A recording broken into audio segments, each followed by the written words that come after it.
Welcome back, everyone, to Red Spotlight. I'm Alexis, and I'm joined by David Francisco. Full disclosure, of course, this is Red Spotlight, the show that talks about movies and movie news, as we have been for almost 10 years. Yay! Not at all having a crisis of any kind when I say that out loud. But you know what? I'm just gonna, this is gonna be a really off-the-cuff show. We're going to be discussing some news items and maybe a little bit of Beetlejuice. There is another show forthcoming that'll be much more in-depth. We were planning on having that today, but of course, such as plans go, they are somewhere in a dumpster fire right now. And actually, what I wanted to comment on was, interestingly enough, I don't have my ring light on. We'll see how it comes off on when we release the episode. But I feel like David was like, it's too bright. It seems too bright. So we're going to keep it this way and see how it goes. But what I was going to joke with him about is that it really, I would still say there's a lot more light. And you can see both of us, actually, in comparison to whatever the hell was happening with Peter's setup. I've learned these days to not really bitch too much about that situation because he is who he is. Or I should even maybe put it even clearly, much more clearly, he is what he is. And it's been a running gag for like years now that trying to improve the quality, at least the visual quality of his recording space is just a completely, it's dead on arrival. I mean, there was a couple of weeks there where he was sitting in darkness because he refused to buy a lamp for his bedroom. And we had to literally bully him into buying him a lamp. That was the state of things, if you can imagine. So I do want to take the moment to acknowledge, if anybody cared to notice that for the last couple of appearances, in addition to Peter having an Emma Stone Poor Things background behind him, which I don't necessarily feel he has to have. I think the setup behind him was genuinely fine. Okay, fine. I can live with that. Emma Stone rocks. But in the last two appearances, I cannot be the only one that noticed that you could barely even see Peter's face. It's like shrouded in darkness. And it's like, I'll give you an example. This is basically what Peter's setup was the last couple of times. And I'm being charitable because there's a light behind me right there. There's light behind me over here. So, and I love how this entire first couple minutes of the show has just turned into me venting over an issue that, quite frankly, of course, isn't that important.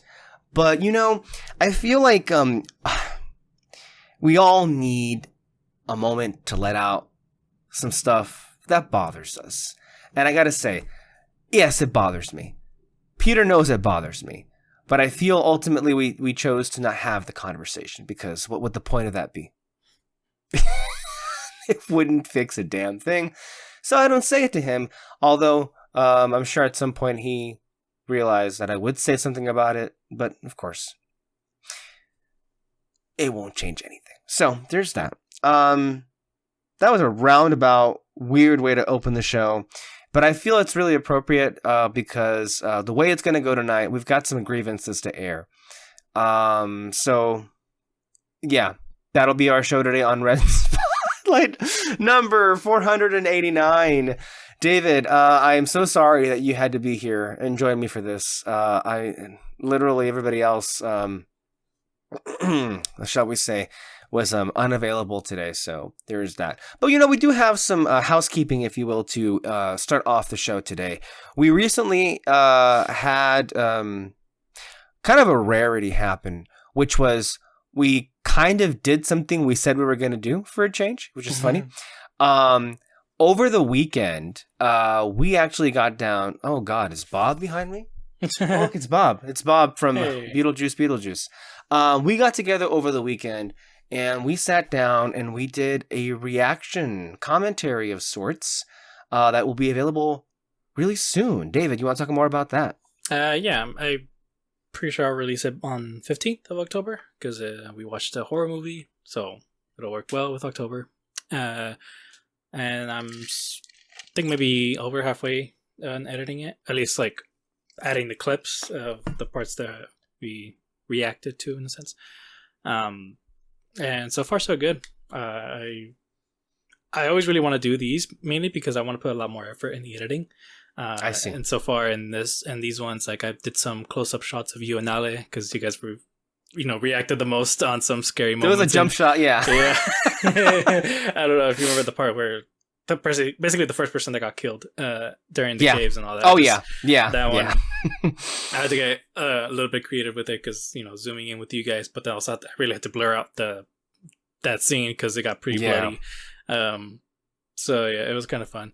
And then just adding some clips here and there. If you remember Sergio, we had Sergio on it, my co-host in Quest Center. A longtime fan and friend of the show. Literal friend of friends of the show. So David and Alexis personally had been friends with Sergio for many years before our show even, and before they were friends with us, before the show even existed. And then of course that ended up maturing into him being a fan of the show, which is funny because he kind of follows in your footsteps because you were the the original fan, David, on the show, and then here you are, not only being a co-host and a producer, and then also your own show on the network, but then you're also editing all of the stuff. So it's like it's hilarious. I mean, that should just tell you how desperate we are of assistance for sure. We're all very thankful, of course, for you being here, but I think it's just funny, and I'll never forget when we first had you on. Not for like the fact that you said much. Of course, you didn't say much of anything at that point, and that's the running joke as well. That was a very different version of yourself, as by the way, it was a very different version of all of us as well. But what was funny is that what was the gag? They introduced you as a contest winner or something when they first brought you on. Yeah. You were the number one fan that won the contest, and we were trying to like peruse that off as like you had won something that nobody entered or wanted to enter. Then of course Sergio. I want to say that does that make the official Red Spotlight debut of Sergio on the show? I mean, it's not a podcast proper, but it is a audio commentary. Yeah. So. Yeah, pretty much his first time for sure. And this whole time, and you have to forgive me. I mean no disrespect when I say I haven't seen anything of the show that you do with Sergio. I honestly, with games, it's not that much of an interest, but on the other side of it, I have so many things that I have going on and have like seriously like, and for me, most of my time is not so much concerned with this with what we do anymore. I do want to make sure we have normal recordings. I think it helps us all keep our mental stabilities in check, believe it or not. And it also keeps us stay in touch, as well as we still love talking about this stuff. Like, look at what I prepared for today. Like, there's a lot of things that we can still talk about, and I want to have a say on, for sure. At the same time, I also want to make sure as much of my free time is spent watching new movies that I hadn't seen before. For instance, this past weekend, or actually this past week, I watched the original Mad Max movies, which I'd never seen before. And that's what I'm trying to like push myself to just like, not to break myself, because there is you can easily trap yourself in a situation where you're taking too many things on and like you're not enjoying any of it. So of course, taking pauses in between. But I want to make sure that I'm watching some new stuff, because I feel wholeheartedly that the more stuff you take, the more you grow in your love for film and cinema. I think that's just been all of our experiences these last couple of years. So that's what I want to make sure that I don't like leave it all behind. Mm-hmm. But what surprised me and why I bring that up is because Sergio had mentioned that he had never been on camera this entire time. It's interesting. So the whole time you've been doing the show, is it only been audio only then? I think there's like a handful of him on camera. But he has been on camera before. Yeah, and he does do live streams on Twitch, video games and all that. So okay. He's getting used to it, I guess. But he's always been very talkative in the podcast. Oh yes, he's really great. I have had the good time of talking with him in the past, and he's always struck me as a really good conversationalist. But especially when we're in the setting that he was in, he slid right in quite naturally. And I'm sorry if that sounds wrong. Slid right in. Sorry. He fit in nicely with the group. Of course, we all know him, but I was definitely I liked the questions that he was asking, and I'm sure he found out that I hope that I kept my answers to not being that long. I try my best to give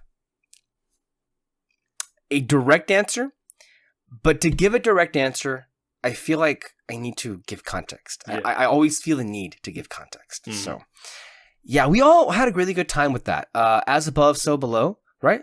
Yeah. As Above, So Below is a 10-year-old movie now, 2014, 2024. Yeah, it was a good one. It was a really good one to go with, and we might be exploring the potential of doing some more of those in the very near future, as a matter of fact. So we definitely had a really good time. And then, of course, just a reminder for those of you who may not be aware of, like, we do these semi-regularly. So earlier on this year, we did one on Elemental and The Little Mermaid 2023. So, they're out there. For sure. And there are plenty of older ones, audio only, obviously, but they're still on the channel for you to find. So we've been doing pretty good. And I understand that our podcasts, our main podcasts, like you're seeing right now, have kind of slid back into being bi-weekly versus weekly. I'm sorry to say, it's just there have been a lot of things happening for all of us. And then at the same time, we've also been trying to stick to a weekly release for Agents of S.H.I.E.L.D., a reaction commentary series, which we're having a really good time doing. And we're about to finish already season 1. That's fucking crazy. Yeah. That is so fucking crazy to me. Like, where did the time go?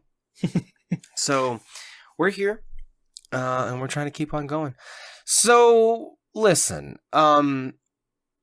there's a lot that I wanted to say, and I feel like, I don't know. I feel some type of way about my relationship to movies right now. In that, I don't know. I feel like all of us have the kind of stuff that in some ways feels like it's only made for us. And that's something really special to hold on to. But I feel like we have to remember, at least I'm going to share with all of you guys why I feel cinema is such an important, aspect of my life. I feel like in many ways it helps track our growth as people. I firmly believe we keep growing as people. We don't stay the same as much as we want to believe that we stay the same. And maybe some people do, but the nature of human nature is to grow, is to change as time goes on. And I feel like there really isn't any aspect of life that better reflects what it means to change or grow as a person than to examine film. And because film is a great barometer for who you are, because cinema, in many instances, is a reflection of who you are. And also a great timestamp of who you've been, and also that you may not be that person any longer. And what I was thinking about, and I think one of the questions that Sergio asked got me thinking about this, as a matter of fact. I was already thinking about this, but him asking was rather poignant because of the timing of it. And what I told him was this, in that week, there were these credible rumors that were put out there that the upcoming Spider-Man film was going to be yet another multiverse conjunction bridge to the Avengers. Mm-hmm. And I was telling Sergio there that there was a time where a version of myself would have been jumping up and down to hear that news. There was a time where anything coming out of Marvel could do no wrong.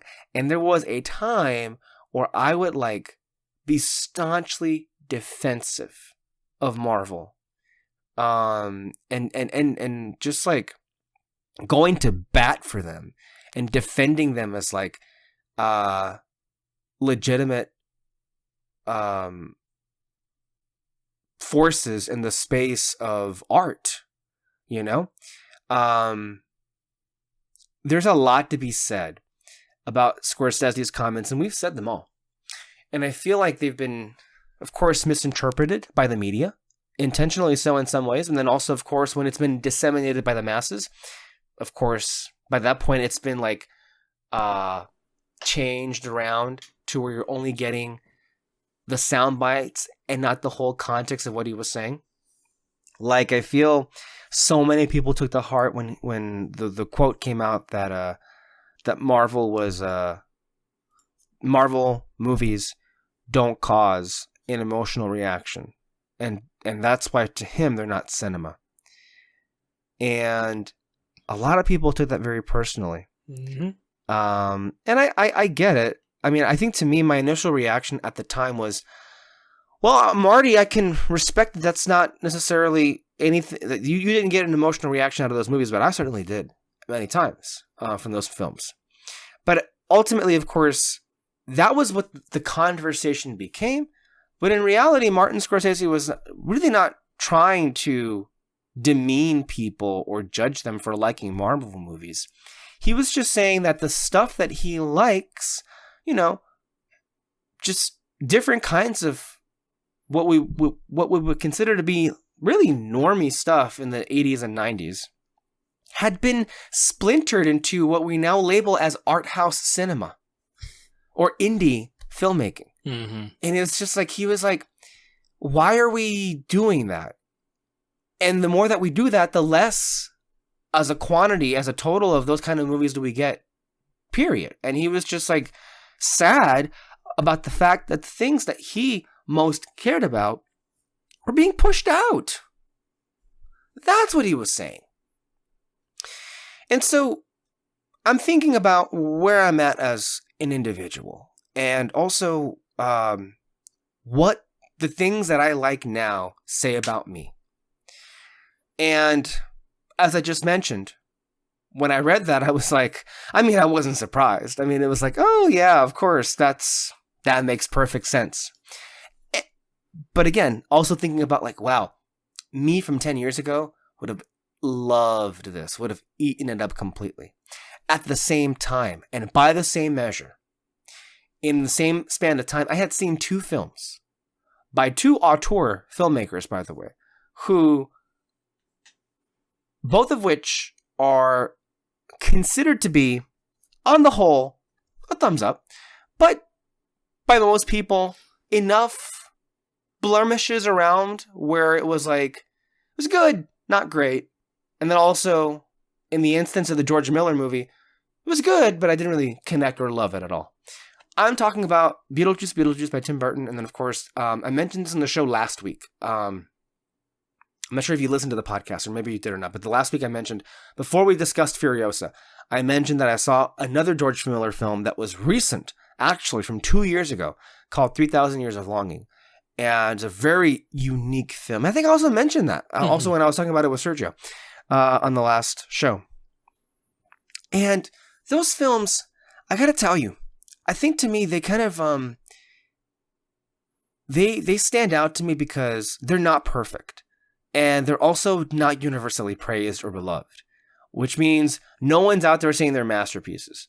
And I'm not saying that they should be referred to that. I'm saying they're interesting because of the different reactions people have had to them. They're also films that people have liked, not necessarily loved. And I feel like, I mean, that's kind of what art is, right? Like, it's not supposed to be completely unanimous all of the time. Some of it is supposed to be challenging.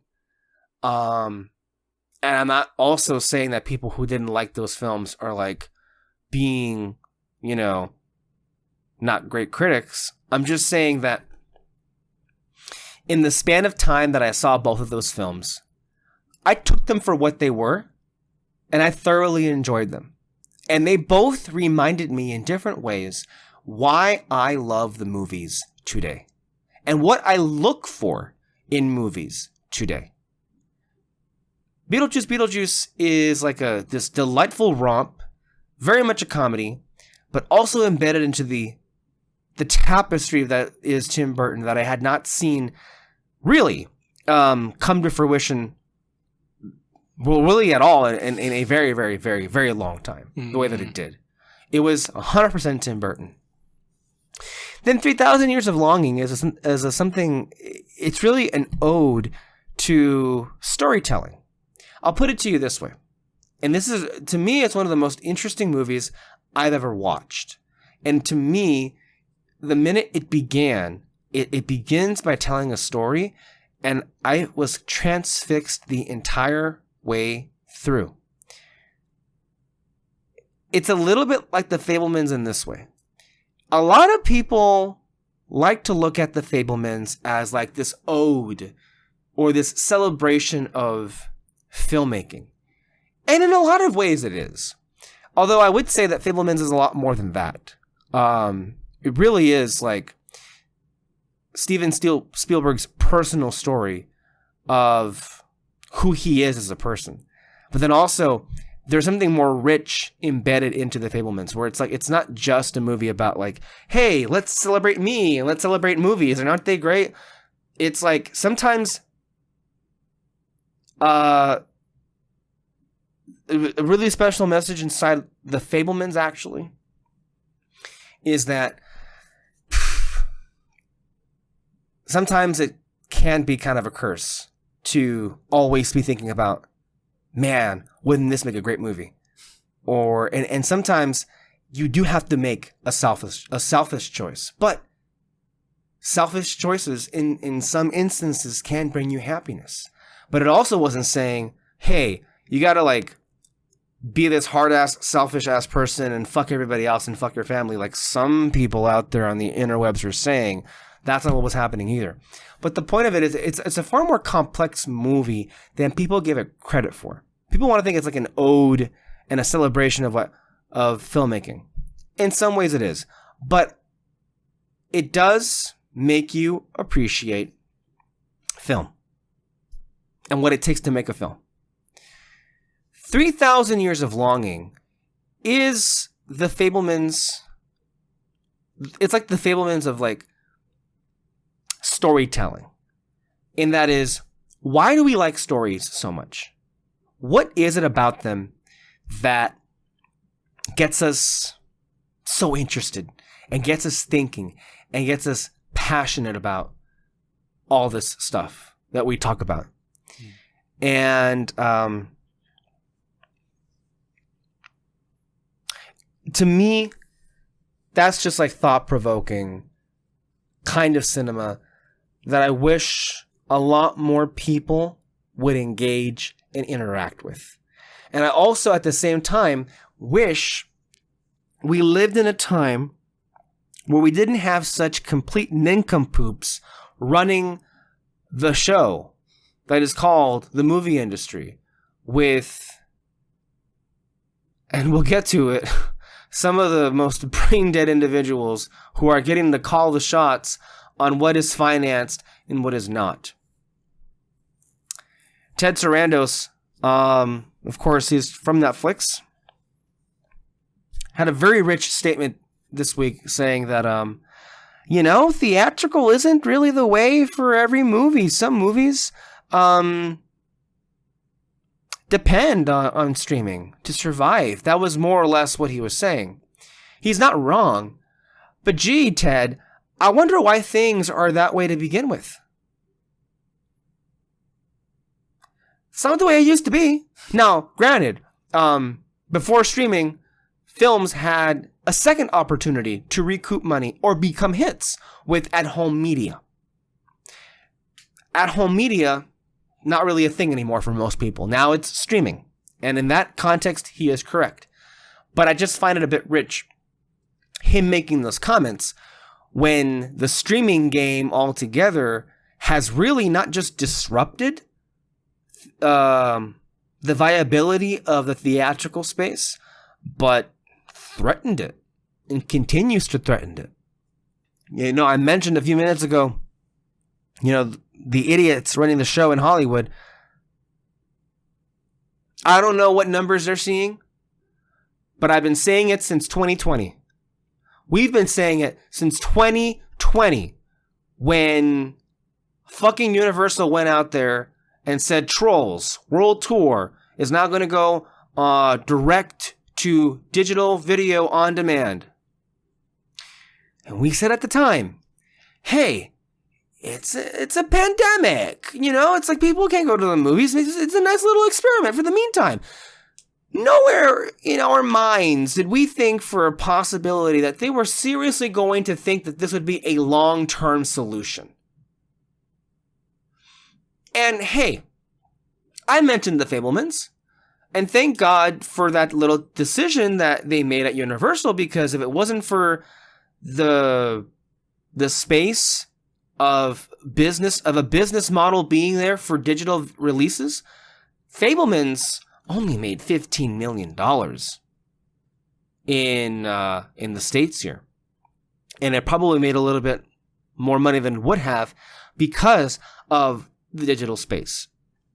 I'm not saying that some films or a lot of films can't be profitable. Furiosa probably was far more profitable on VOD from what I read than it was in the theaters.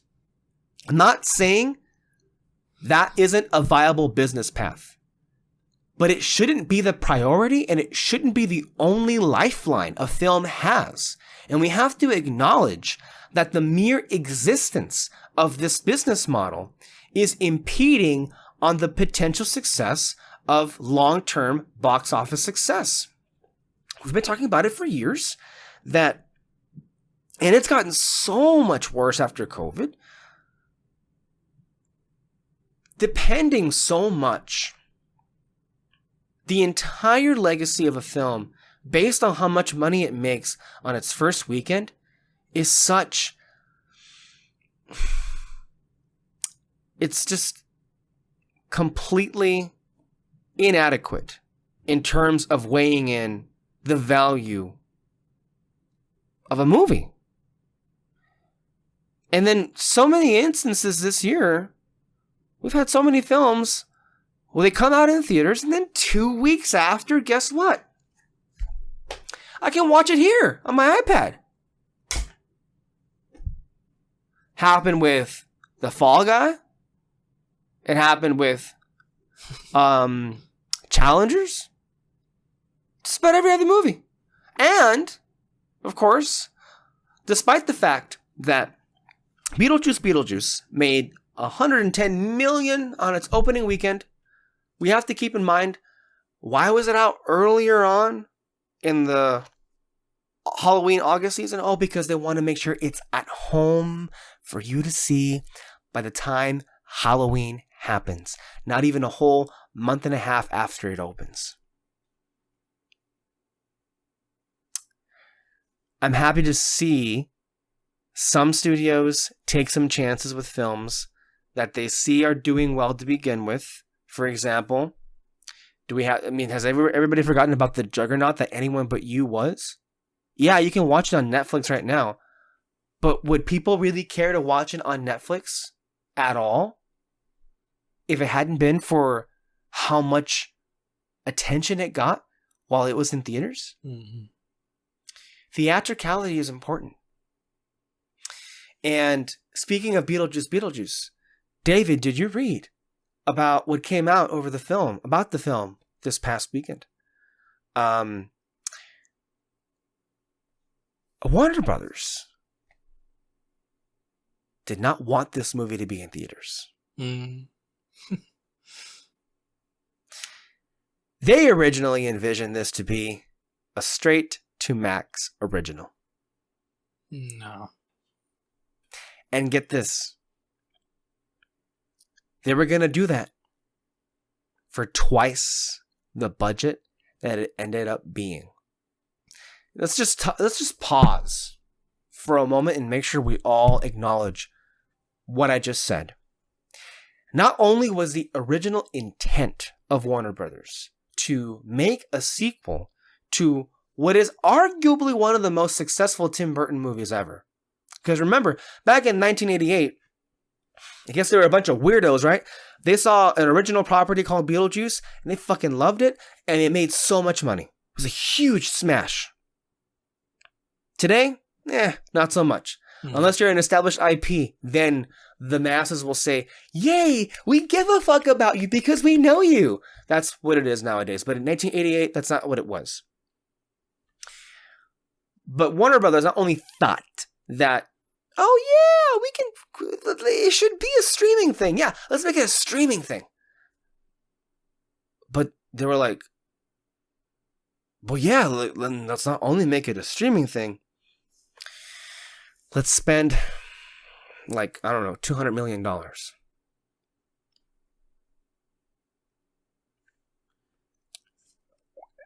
Have you not been alive the last couple of years? Like, where is the logic in spending that much amount of money for a project that's going to go straight to streaming?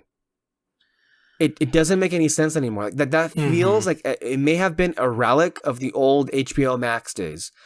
And maybe that's what happened. But here's the remarkable thing about this. It's not, by the way, the fact that Beetlejuice came out and it made so much money, which it did. 110 million. Like, that's what Guardians of the Galaxy Volume 3 did. Like, hey, that's some pretty big number. For today's standards post-COVID, I argue 110 is the new, like, 150. In terms of how much is, like, almost like reverse inflation. I don't know if that's even a term, but let me just, that's the term I'm making up right now. Reverse inflation for, like, we're adjusting for the fact that COVID happened and less people go to the movies now. So the 110 is like the new, what 150 would be in my book. What I've noticed anyway. Tim Burton refused.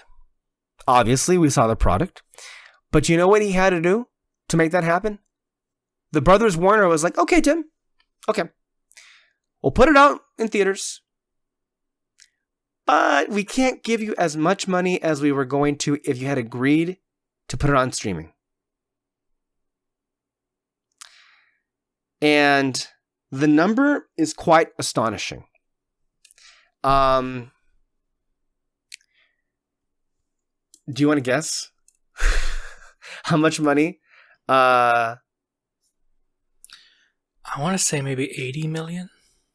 Okay. But yeah, am I right? Well, let's see here.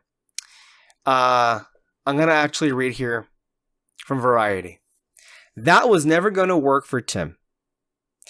You're talking about a visionary artist whose films demand to be seen on a big screen. The big issue between Burton and the studio was that the projected budget for Beetlejuice at one point was around $147 million. That seems too large of a budget. Okay. Largely due to star salaries and producer fees. That's when DeLuca and Abdi approached Burton and said he could make the sequel for an exclusive theatrical release as long as he got the budget down below $100 million.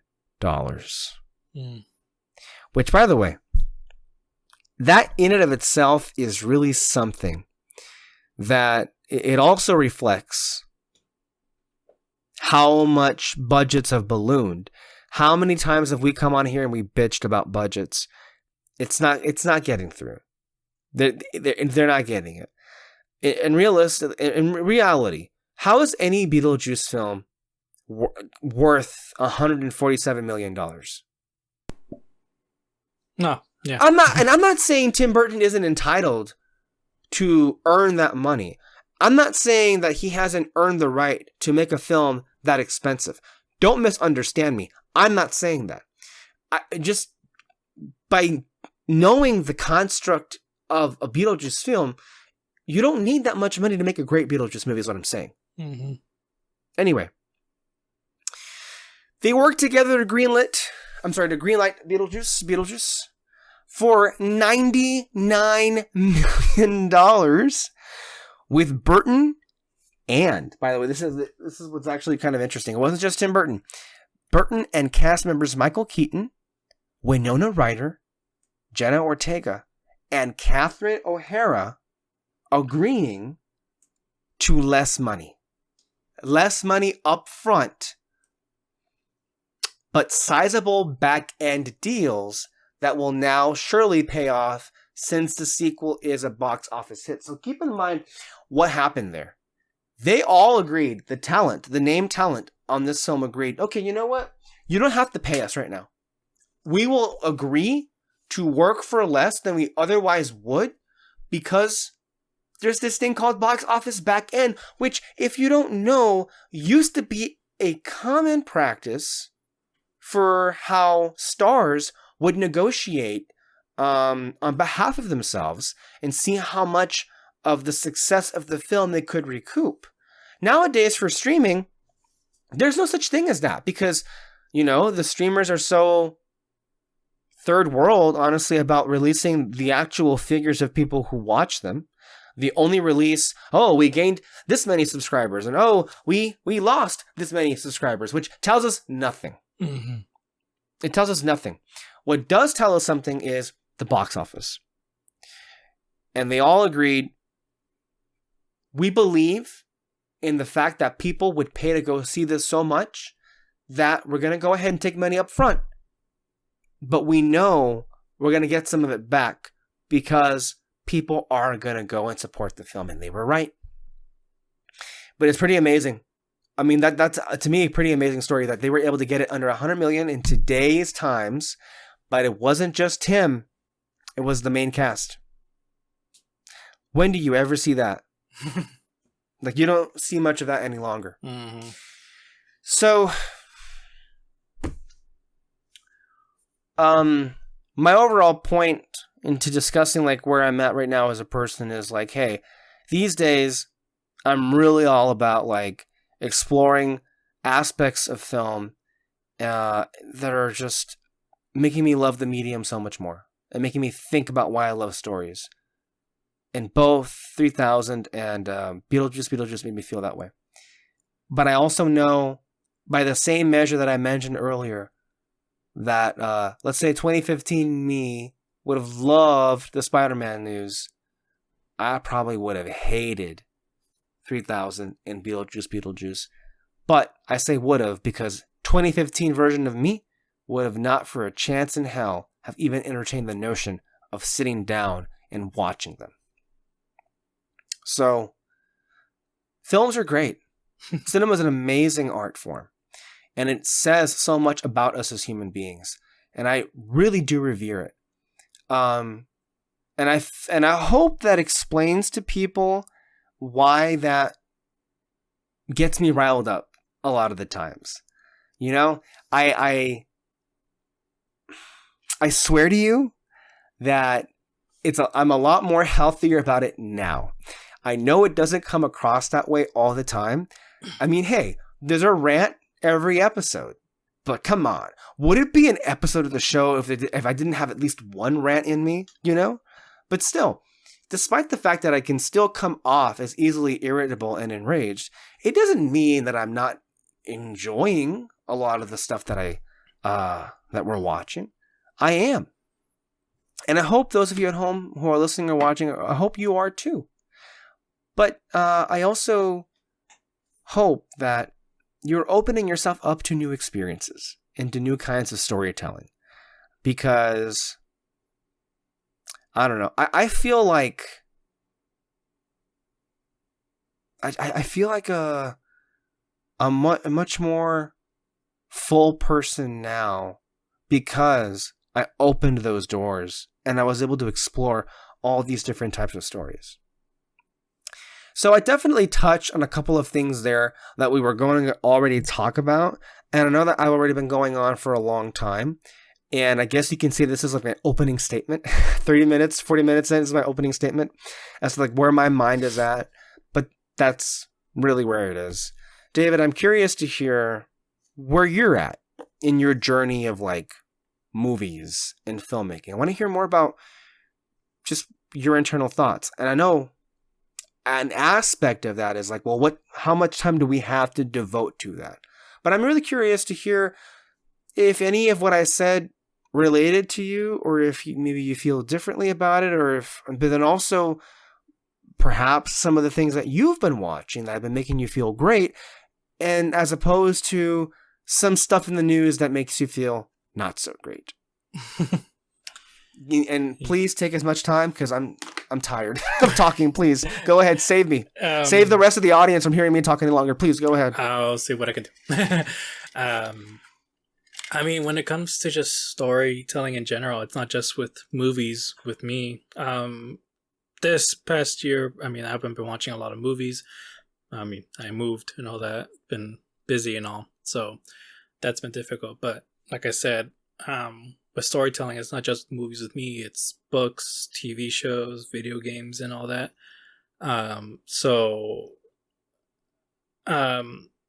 It's always, in terms of like what the news coming out and everything, what's always just so annoying is just people complaining about the bad ones coming out, and that's all they ever talk about. And it's like, there is so much more out there, and it's just so annoying of the things that they hit on. Like recently, it's gonna be a stupid topic, but like, you know, just the aspect of like a man, like manly man in cinema is like gone and everything.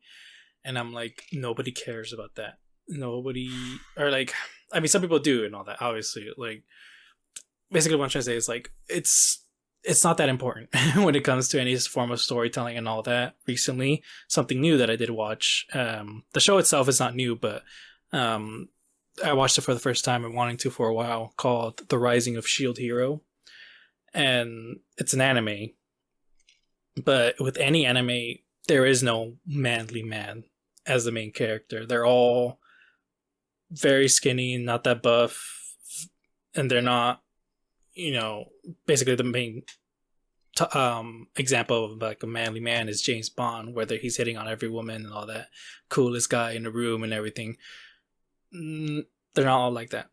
The main character in the Shield Hero, like, he's just super respectful, does his own thing, and does the right thing whenever he can. And that's what I loved about the story. This is a character that got majorly screwed over by a bunch of people and wanted to be like a strong, hardened person. Everyone that people can be afraid of and all that. But when he tries to be strict or scary and all that, he still winds up doing the right thing. He goes around the world, or at least goes around the world. He helps people, and it's like, and whenever they say thank you, he goes, "All right, pay me though." And they're like, "Oh, but we literally don't have money." And she's like, "Okay, fine, I'll get a payment later." You know, it's like he wants to, like I said, he wants to be a hardened person and all that, be super strict and everything. But in the end, he'll always do what is right and all that. And you know, the concept of just heroes in general, it's just annoying what people always. We have one side talking about what a hero means, and then another what they want to see and all that. But it's, at the end of it, though, like, there's just simple things in that they're just good. And I just really wish some people would just do more than just watching whatever big hit is coming out next, whatever Marvel movie, whatever big budget coming out and all that. This is the thing with what you mentioned with Martin Scorsese. People are just talking about big budget movies versus art house movies or low budget movies and everything. Don't separate the two, because then you're just gonna do that with the audience. They know which ones they want to like hear you talk about, and then that's all they're gonna focus on. Don't do that. Focus on every single movie. Don't separate the two. And you'd be surprised what can happen, you know. We only like 1,500 subscribers or something in this channel. We're not gonna make a dent. Even the people with 1 million subscribers, they're not gonna make a dent of like how these studios are gonna work and all that. But we can still make a slight difference with the audience and showing them what they can watch, whether it's the best movie of the year or it's just, hey, you're gonna have a good time, whatever. But that can make a difference even with the person's career. They keep complaining about, we complain too, but the studios who they're hiring, basically people who just have no experience in working with a big budget and all that.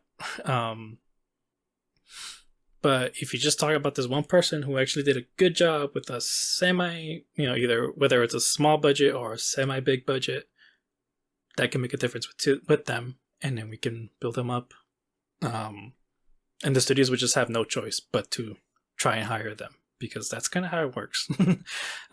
You make enough noise till they listen, and the noises that we're just making here is just all complaints.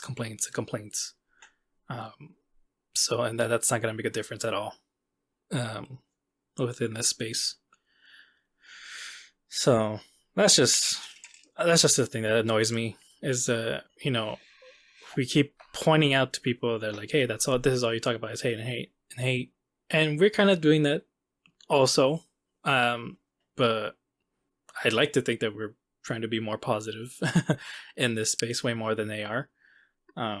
At least more proactive. I feel like when we crap on something, or when like we're I mentioned how at the beginning of the show, how this might turn into airing out some grievances.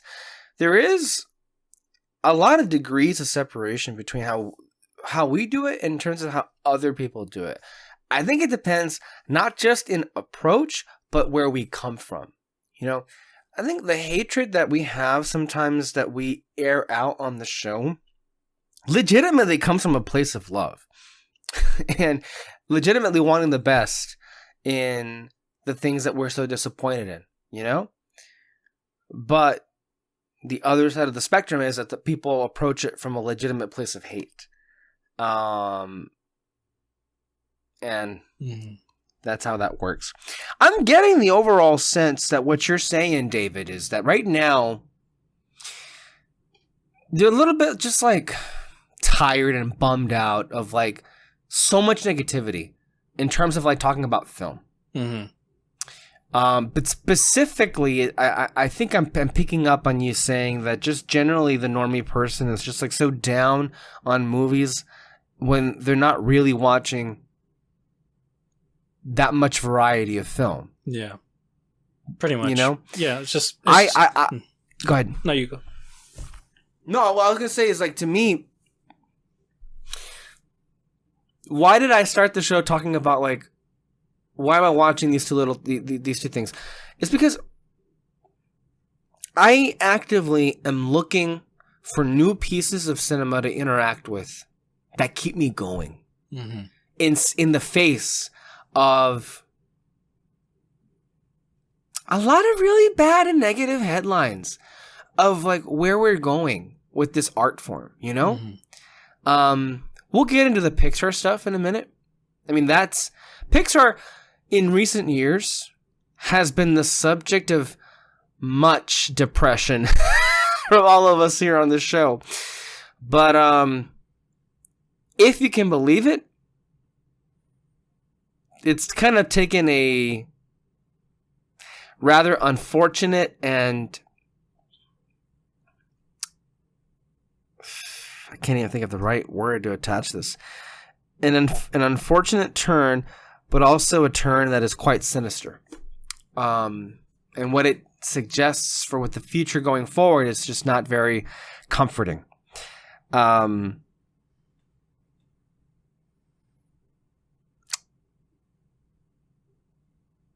Yeah. More onto this, what we don't necessarily talk too much about is the way that people consume media these days. And if there's a way of, turning back from that, it's really kind of like sad that I've been reading a lot of stories and a lot of examples lately of the way that people just can't be separated from their phones. I don't know if you've been noticing this, but I feel like latelier, I've been like keeping like just, how you people watch sometimes, whether you're waiting for a traffic light or you're just like at a movie.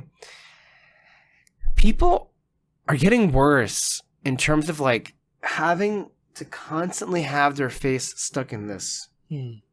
And I feel like people have been saying that and fear-mongering about that for like years and years now. But I don't know if it's just me getting old, but just the idea is souring really heavily, especially when it's beginning to affect not just themselves, but those people around them. I thought it was quite fitting how Tim Burton at one point in Beetlejuice stopped the movie to basically say, fuck influencers. When in one of the climax scenes of the film, Beetlejuice essentially murders a bunch of influencers by having them be sucked into their own phones. And I gotta say, God, I loved it. And I was actually talking to Kyle, as a matter of fact. Kyle's live, guys. I was talking to Kyle over the weekend about that sequence. And he was like, yep, I feel it exactly the same way. And I thought what was funny is that in one of my screenings of Beetlejuice, there was, in the row in front of me, this one individual who had to keep popping her little computer phone in her face to check for updates. And I just remember in that moment thinking, we're fucked. Like, you, a grown adult, don't have the attention span for Beetlejuice? And I said to Kyle, I hope to God she felt attacked when that scene came on in the movie. And it makes me feel so good inside to think that maybe there was a chance she felt personally offended. Because she should have felt that way. I don't have to go over basic etiquette as to how we should interact with other people around us in the theater. I shouldn't have to do that. And yet, it seems to be becoming much more of a problem. And I don't know if I've ever had the chance to ask you, David, if you've been noticing any of that more and more. Not necessarily the phones. Maybe it could be that as well. Or if you've maybe have seen other incidences of people being gross and trash when they're at a movie theater. I'll give you a personal example that one of my friends recently gave me. My very good friend Nettie, she loves films. She's, studying in film. She never goes to the movies because every time she goes, she has unbelievably awful experiences. I'll tell you one. A few years ago, she went to go see The Batman with our good friends Eric and Carlos. This is how comical it was. At one point, each individual of this 3-person group thought to themselves, I wonder if the other 2 in my group want to get up right now and go get our money back because of how awful things are in here. I'm not even kidding you. Each 3 of those individuals at one point throughout the experience was thinking to get the hell out of there and go get their money back, but no one said a damn thing. So they all just sat there and took it. And from what I understand, they were sandwiched in between these 2 really obnoxious and loud groups who would not stop talking. And they were also seated directly in front of an individual who was snoring quite loudly. And only one of those things is enough to ruin an experience for you.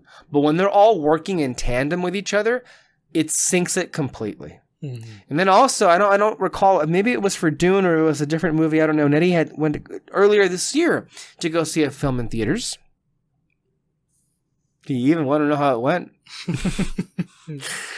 Almost a similar experience. She was like in between like 2 groups who either were not, they would not stop talking, and they were both smoking weed. Oh.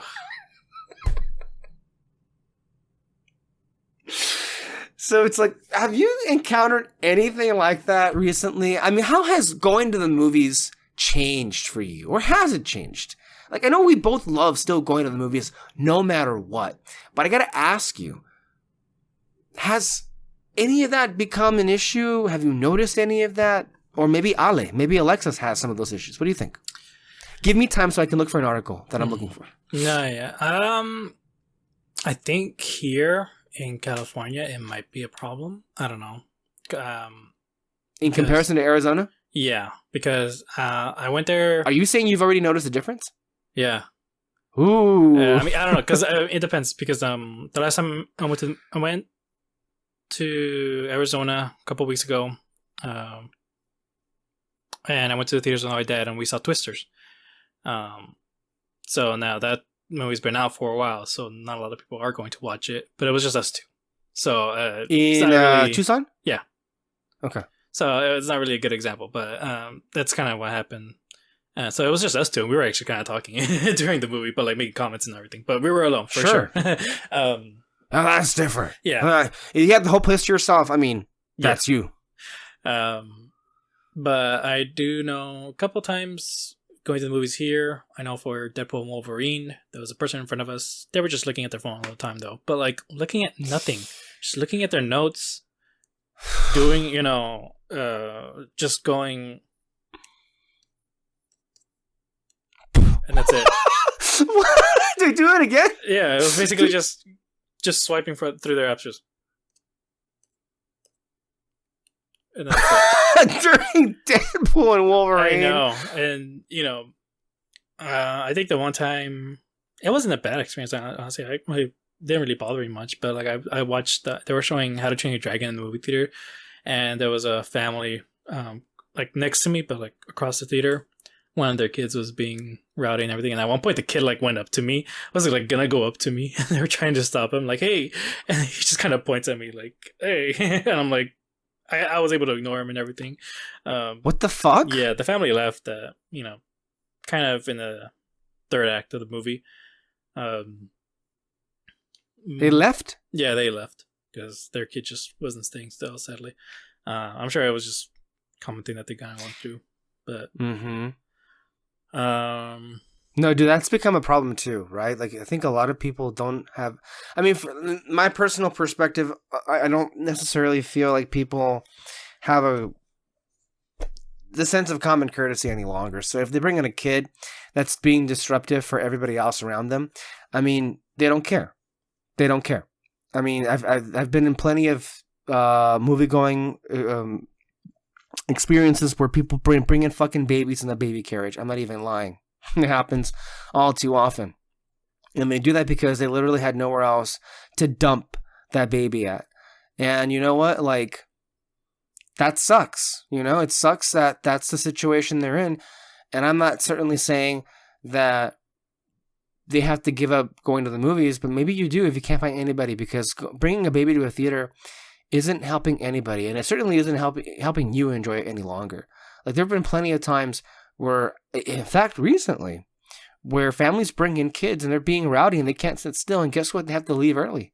And what did you accomplish with that? What did you accomplish? All you did was just waste your time, and more importantly, you wasted your money. Mm-hmm. But also at the same time, you, for a temporary time, managed to ruin some part of the experience for the unfortunate people who got stuck sitting near you. Mm-hmm. No, but yeah, I mean, in terms of sitting in full theaters, though, I'm noticing a little bit of a difference between California and Arizona. What else have you noticed? It was mainly just those. Did we have most of the time? No one's been rowdy. But we also haven't noticed anyone else because we've been going to the theaters with my cousin, and for some reason she likes sitting like close to the front. So how close? Basically like almost in the row where you enter the theater. So like kind of in the middle, I guess you can say, in the theater. I fluctuate. I gotta tell you, I fluctuate throughout the times.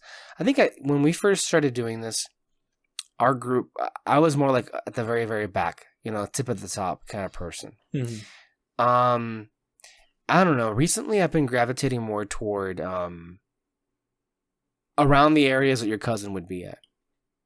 Interestingly, I like the experience of like getting as close to the screen as possible, where it feels like a big screen, but I also don't want to get too close where I'm like, yeah, that's... Mm-hmm. I'll tell you, I'll never stop telling the story of the first time Kyle and I saw The Winter Soldier. We were literally watching the movie like this. Because we were sitting in the front row. Mm-hmm. Like, I'm not even kidding. We were like this. But it was so good. The movie, anyway. Yeah. And we were still watching it like, oh, God. Sitting in the front row is terrible. Mm-hmm. I would not recommend that. But maybe like the row, because when you walk into a movie theater, you have like, you still have like a walkway, and then you have like most of the seats are as the stairs go up. And then you have the whole front area where no one likes to sit. I'll tell you something. Lately, I've been choosing to sit in that area. One, it's close enough to where it's good enough where I'm not like breaking my neck, but it makes the screen bigger the closer you sit to it. So I like that, you know? But what I also like more, and I gotta tell you, I don't know what's happened to me. Maybe it's social anxiety, post-COVID, I don't know what it is, but like, in 2021, I got really used to going to the movies and not seeing anybody there. To now, when like, I show up, I walk in, God, there's nothing more annoying these days when I walk into my local theater and I see a busy box office. I see a busy line. When I see a long line to get tickets and then an even longer line to get concessions, I'm like, I'll tell you, man, I felt defeated this past Friday because I wanted to. It was at a good time too, where I was really in the mood to go watch Beetlejuice again. So when I go watch it, I drove there. I walk in, and I'm like, I just deflated because like two of the worst things that could have happened. Long ass fucking line for tickets and for box office. And I was already late for my screening. So I was like, well, we gave it a try.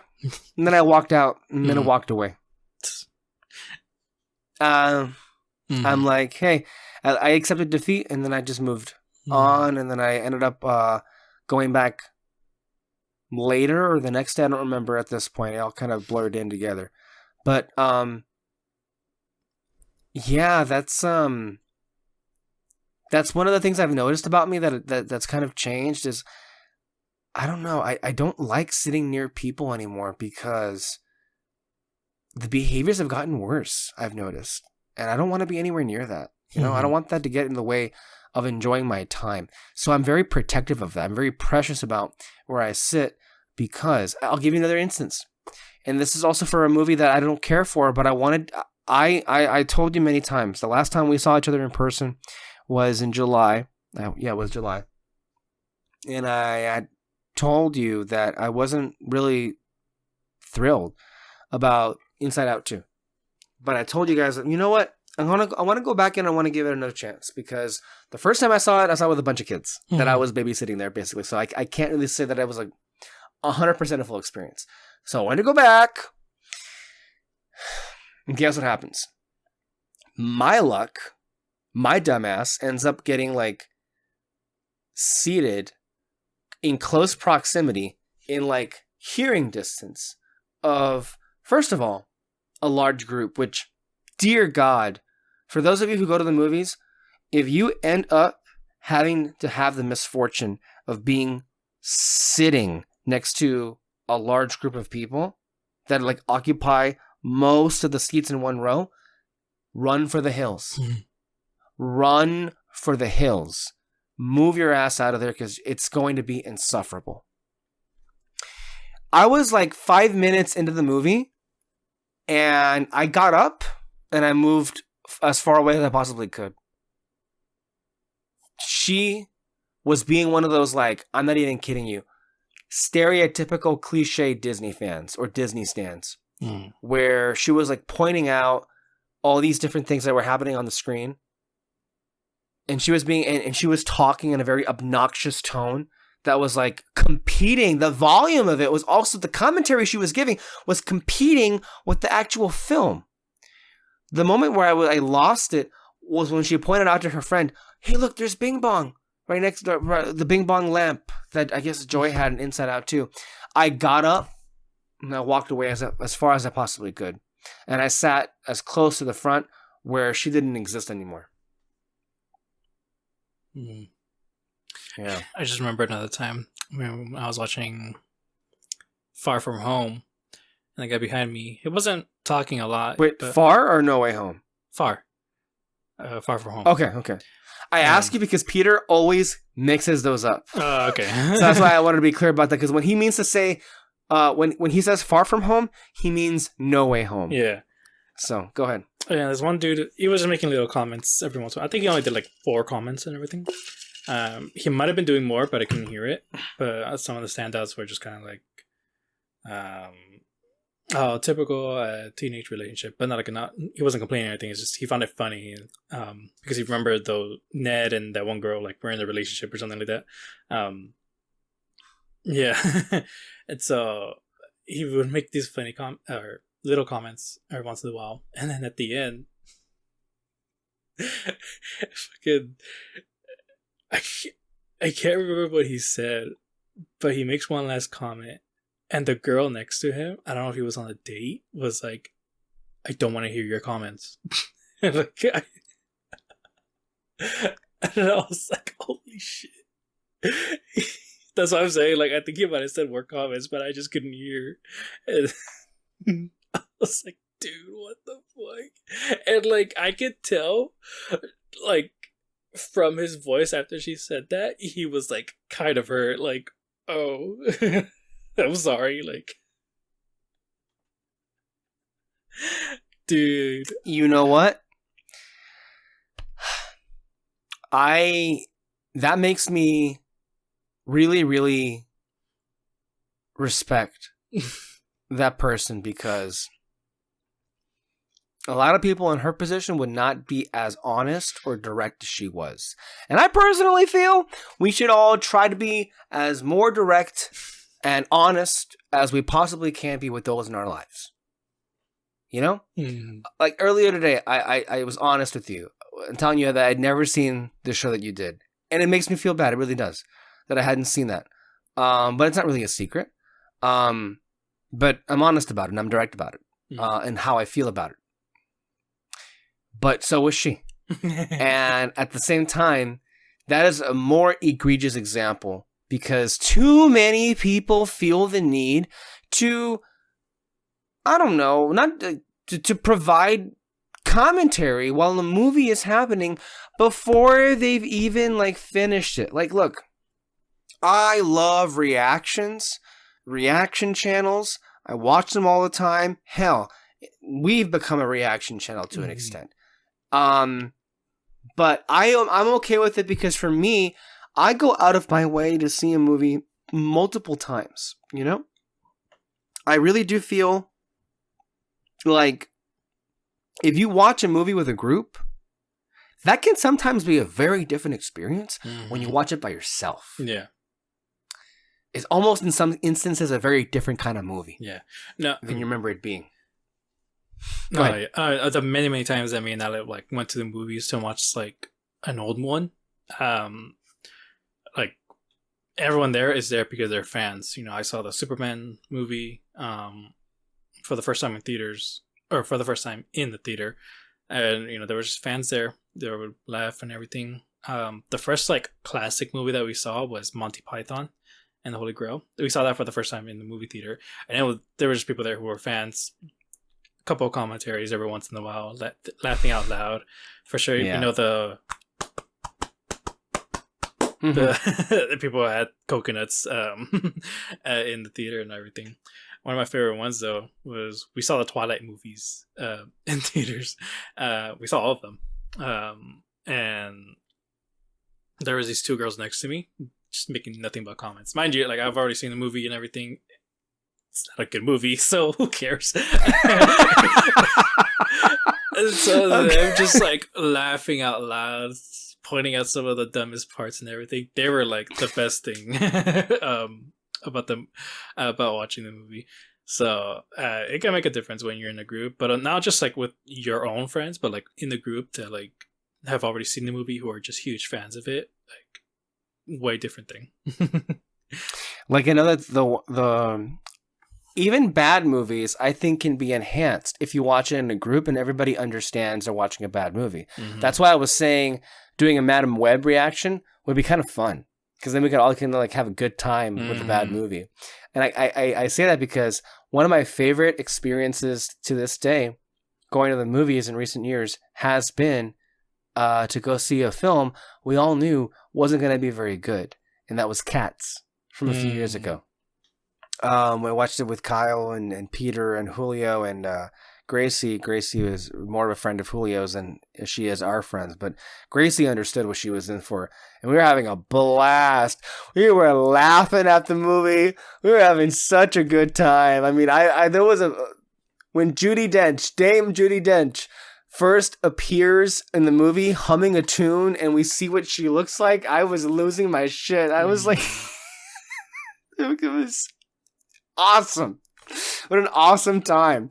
I don't know if anybody else around us knew what movie it was, because nobody else was laughing. We were laughing. But it was such a good time. Which is why I've always said for all these years, I know you two haven't seen Cats.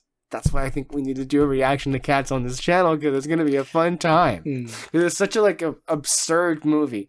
Like, I mean absurd, not really in a good way, just absurd. Like, when you watch it happen, it's like,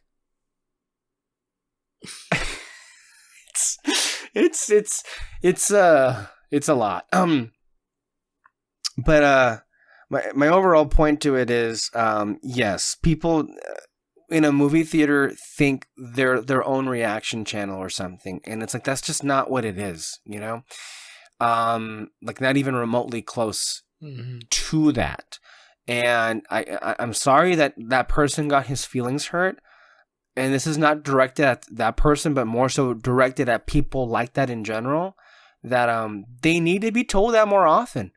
That's like, hey, I didn't come here to hear your play-by-play of this movie. I came here to watch the movie. If you want to share with me what you think about it, let's watch this thing first, and then we can have a discussion. But to be commenting on a thing before it even has a chance to finish what it wants to say and what it's here to do, not only is unfair, but it's just, it's unrealistic. It's like, hey, come on, like give it a chance and be fair here. But if you're already like going in and taking shots and crapping on it while it's happening, like I think there was an example, Chris Stuckman, as a matter of fact, I watched his review for 3,000 Years of Longing. And he was saying how there was an individual nearby who was doing what that person was doing you just said, which was making comments as the movie was happening about like, this is so dumb. Why are we watching this? Why are you there in the first place? Exactly. Get the fuck out. If you're not having a good time, you can leave. You can leave. Like no one is making you stay. Like, if it is making you that visibly upset, perhaps you should do the healthy thing for you and everybody else involved and remove yourself from that environment, if that's the case. But yeah, it's really interesting to me that you have only been living where you're at for a couple of months, and you've already noticed a difference in movie going in California versus Arizona. Here is an example I want to share with you. I was going through my tweets to see my saved tweets, because I know this one stuck with me. This guy, his name is Joe.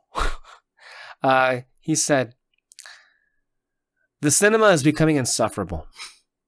Every time I go, there's always someone who ruins it." I'm going to stop there.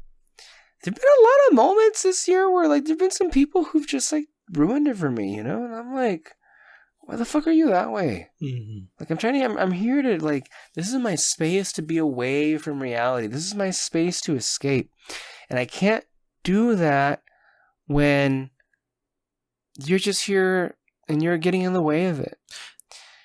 Go ahead, David. This is also another reason why you shouldn't focus on the first weekend box office, because how many of those people are not going the first weekend because they want to get away from people.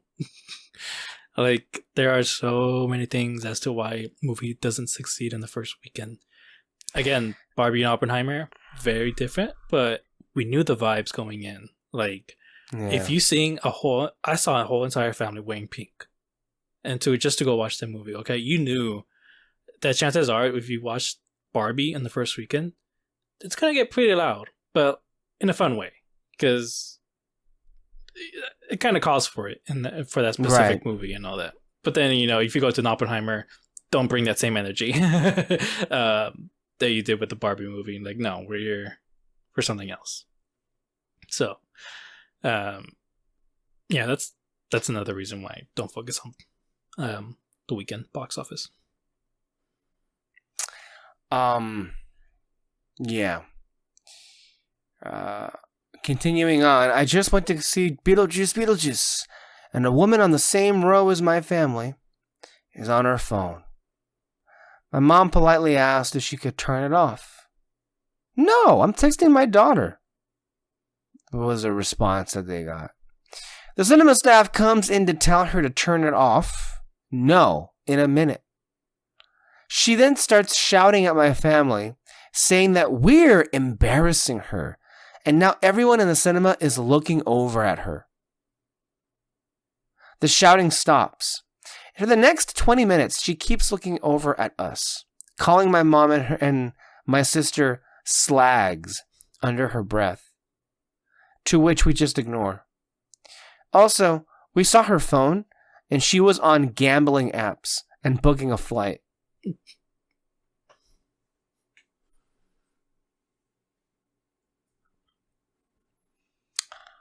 This is still Joe. I just don't understand why people choose to pay for an opening night movie in IMAX and then just sit there on their phone with max brightness. Can y'all not survive 2 hours without technology?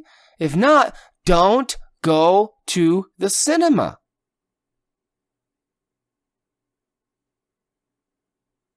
I had forgotten gambling apps. Mm-hmm. Booking a flight. Why? Why at that time? And if you feel the need to do that, again, at this point, you're so far beyond thinking about anybody else that, of course, this wouldn't occur to you. And if it did, why would you care? But if you're going to do that, sit at the very back where your phone brightness isn't bothering anybody else. Maybe, But again, that would mean they would have to care in the first place or be in the mindset to even think about that, which, of course, they're not. So that's not going to happen. So, look, all these things... I also noticed something else that's changed with me as well. When we first did this show, I liked going at night to the movies. Mm-hmm. Lately, I've been enjoying going at night less and less. Mm-hmm. And when I mean night, I don't mean like 7 or 8. That's fine. But if it's like 9 or 10 or 11, I don't think I have it in me anymore. To have the not necessarily the concentration, but at those hours, I feel like I've expired. Like the best version of myself to enjoy this thoroughly no longer is present, and it's been replaced by the version of myself who's like, just like nodding off and like. So that's not great. So. I've been enjoying more these days a matinee. God, I sound like an 80-year-old. But it's so much more enjoyable. A matinee, it's cheaper. If you go to a matinee early enough, you still have a good amount of day left. And then also, if you plan it out right with the right movie, you get better audiences at matinees. Actually, I just remembered. I saw, it was an anime movie, Spy Family. Great anime. It's really funny. they were showing a movie. I think it was around 12 or 1. And I just planned out my day. I was like, cool, do my regular stuff in the morning. I went to the movies, and then I ordered online Olive Garden. I was going to be by myself, so I was just like, you know what? I'm going to make it so that it'll be ready by the time I leave the theater. And I did that. I only waited like 5 minutes after the movie and everything and did my own thing afterwards. It was a good day. So I totally understand what you're saying by going to an earlier show and all that.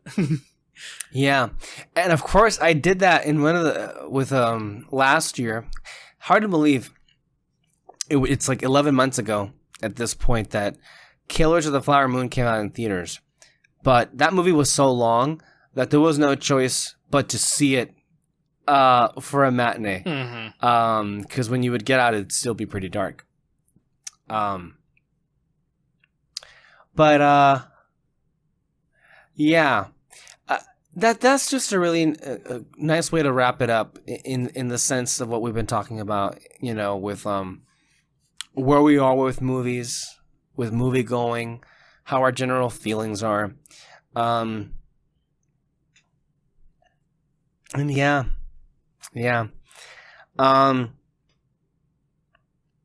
But speaking of things that have changed or haven't changed, I have to ask this serious question of you. I know last year we talked about Sound of Freedom, and Sound of Freedom was controversial because of the people behind the camera and where they aligned themselves politically. And I respect the fact that you were able to separate that from the movie itself, and you seemed to enjoy the film and were able to interact with it. Alexis watched it, to her credit, but she, I don't feel, was able to do that. She couldn't do that. Some people can, some people can't. It's just the way that it is. Yeah. And I don't think she was able to separate that, and she very much had a very different reaction than you did to the film. I didn't watch the film. I'm not ever going to watch the movie. Based on what I've read and what I've heard, it sounds like a dreadful experience for me personally. On top of the fact that it comes from forces who I fundamentally loathe and despise. I think, to me, the true value of Sound of Freedom existing is it really kind of exposed the anti-woke mob, now didn't it, right? Because the anti-woke mob, like the people on Geeks and Gamers, they'll come on YouTube and they will tell you that they're against politics, period, being embedded into the DNA of projects in film and TV. But what they won't tell you is that is a lie. They actually are perfectly fine with important political statements that films can make, so long as they come from a conservative perspective. Now, I'm not saying that conservatives own the issue of human sex trafficking, and I'm not saying that that should even be a political issue. Everybody should be concerned about human sex trafficking. As far as I'm concerned, that should be the most apolitical thing. Like, anybody in any part of the political spectrum should be able to tell you, we care about that. But let me tell you something here. I thought we weren't allowed to be political. Mm-hmm. Right? I thought the whole idea of woke was that you care about black people and you're putting them in movies and you're making movies about girls now, and where are all the movies for white guys, and why do you have a Latino in here, and why are gay people existing in movies all of a sudden? Like, hey, that's woke. Like, you're making political statements. You can't make political statements in movies. But The Sound of Freedom had a political statement, and a pretty strong one at that. And you guys were all like, you should go watch this movie. It is important. You know, it is, like, seriously, and they were even like, the whole pay it forward thing, and conservatives went out in droves to see this film because they were being told by right-wing media and Fox News to do that. So to me, Sound of Freedom just exposed where they're coming from. It's no. It's not politics that should be banned from movie making. It's progressive politics. It's okay if the conservatives approve it, but if they have anything that's culturally representative, and unfortunately that's aligned with progressive politics, because I feel like something as really essential as representation should, you would think anyway, conservatives should embrace that as well as progressives, but they don't. And too many people have been coming on the internet and making a fortune over spreading hate and fear-mongering. And they are such loud voices that it would appear that they've been able to successfully influence some people at the very top. But it's all bullshit. They're all bullshit. And we knew that from the very beginning. But a lot of people unfortunately did not. And I think Sound of Freedom exposed that hypocrisy at the very least. And I bring this up because this most recent week, I believe it was Ben Shapiro's studio, I guess, I don't even know what it's called, released a new movie called Am I Racist? Of course, that's a fucking movie Ben Shapiro would produce and finance. Great. Matt Walsh, I believe, is the individual who made it. And I feel like people who like movies have to really grapple with this. Hey, and I'm really curious to hear your perspective.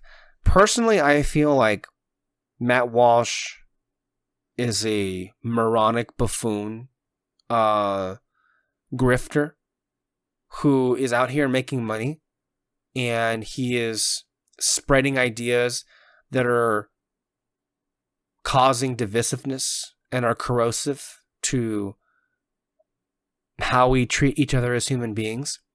And then also, his entire premise of that movie is that we should feel bad for white people because they got called racist.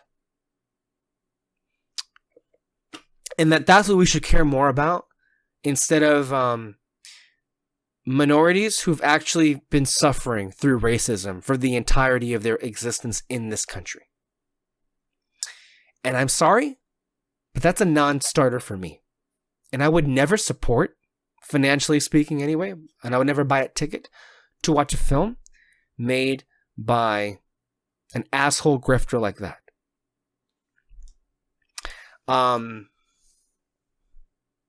And this goes beyond, in my view, the whole issue of not being, willing to listen to another political perspective. I have no issue entertaining any political perspective, but it's really charitable to say that Matt Walsh or any of the people at Ben Shapiro's corporation have a political perspective when their whole thing is to spread really hateful ideas. And I just can't stand that. So I bring this up because a figure who has been very well known, maybe the most well known individual in this space for over 10 years now, Jeremy Jahns, has been getting a lot of heat this past week because he went to go see that movie and he gave it a semi-positive review. On top of the fact that he gave a really positive review to Sound of Freedom the previous year, and others were saying that he had that was a really interesting observation. I don't know. I don't think Jeremy Jahns is a conservative. I think he seems to me as a fairly apolitical person, like a normie person. And I feel that what he was trying to do was to just watch a movie and entertain it and go with it with an open mind. And I can respect that. If that's your choice, that's fine. But being that way, can sometimes make you susceptible to talking points that have no bearing in fact. You know, we live in a society that really likes to both sides everything, and it is an absurd statement if you feel that we should treat conservative and progressive political opinions the same, especially when one of those sides is proudly supporting a convicted felon. And I don't want to go there at that point, but it's just like, hey, that's just how I see it. Many people who may be watching and listening may not feel that way. Oh, well, that's okay. But as far as Jeremy Jahns is concerned, I think the conversation got more interesting for me, and not necessarily what he was covering, but in like what he is and what he stands for. And I thought it was really interesting how there were people who were coming out that were like saying, like, there was this one that really like got me thinking by a guy who is now known for being in the awards space, like covering the awards space, and like he's in his 20s now. But he was saying that he grew up with Jeremy Jahns, and he's been watching him since he was 12 years old. And what struck him is that in all that time, Jeremy Jahns' entire approach to talking about movies had not changed at all. It had stayed exactly the same. And that's actually kind of remarkable, because that's not okay. That's not okay. That shouldn't be allowed. That's not right. It's really hard to believe that a person's been that much the same for that much time that has passed. Because as I've mentioned many times before on the show, all of us here have probably said different things about one movie at various points of the show's existence. We don't hold the same opinions the whole way through. They change, as a matter of fact, quite frequently, because we change as people, and what we look for in movies changes. And so the fact that Jeremy Jahns hasn't really changed as a person, for me, isn't that quite surprising. I mean, I think I enjoyed his commentary. I enjoyed his videos, back in the heydays, like 10 years ago, as a matter of fact. Yeah, 10 years ago, I really enjoyed his movies. But over there, it didn't take very long for me to realize this guy's not really offering any kind of interesting commentary or observations.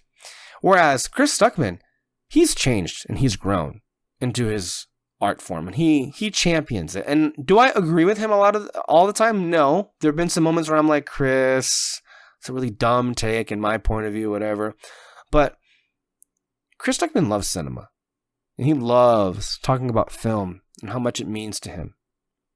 And I was very moved years ago when he came out and talked about his experience growing up as a Jehovah's Witness and how much it was hindering him creatively. It was a very powerful video. You haven't seen it. And then having to leave basically his whole family behind because of the stringentness of that particular religion.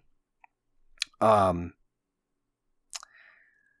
yeah, I'm really curious to hear your thoughts, David, on the flack that Jeremy Jahns is getting for this. And then also just your view on him these days. I mean, I don't feel he's really relevant any longer. I stopped going to him a long time ago for like takes on movies. I've been watching him for many years, and the thing that bothered me about that comment that person made is, for one thing, them saying that his, I guess, opinions haven't changed in the 12 years that they've been watching him. Mm-hmm. My question is, are you sure? Because here's the thing. We don't know whether a movie that he gave a certain review for is different now. Like, that's a big difference between, I can say like, oh yeah, I really liked this movie when I was a kid, but then you look at it now, it's like, oh wait, hold up, there are problems, because I know how movies go. So we don't know anything about that. But then also, can you really tell me like one movie that he liked, 10 years ago, he should have still liked it, or he should have, whatever new movie came out that you were rated the same, did he also rate that the same? Or I don't know. It's just that comment just makes no sense to me. Like, how can you possibly know that his opinions change in movies? You know, does he? If Let me read it to you. To be clear here. Since we're trashing Jeremy Jahns, I watched him when I was a kid. Since I was the age 11. 12 years later, I watched a review of his recently, and nothing has changed. His critical analysis, his view of film, his set, like the set that he has, his talking points, his approach to reviews, nothing. I don't know if that's the one you meant or a different one. I don't get the vibe that he's talking about any one movie.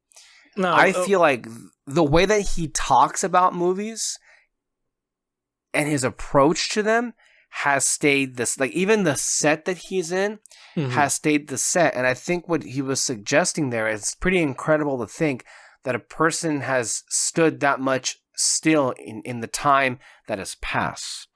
Right? Okay. Or you look at it differently. I look at it differently because I mean, if you got something good going on, why change it? You know, I mean, well, I agree with that, and that's harmless, ultimately. But let me ask you this: do you watch him still? I still watch him. Yes. Okay. And do you get much out of his videos? I haven't seen him in a long time. I mean, if you're saying like if I see it in a different perspective, or I get more, like I maybe understand a movie more by watching his videos. No, like his videos are just pure entertainment, and that's something that bothered me. Not just with this person's comment, but like in other people's comments, people are being like, "Oh, he approaches himself as a movie critic," but like they're saying as if he's always put himself up as like a serious movie critic, as he never has. He's never has. No, that's not fair.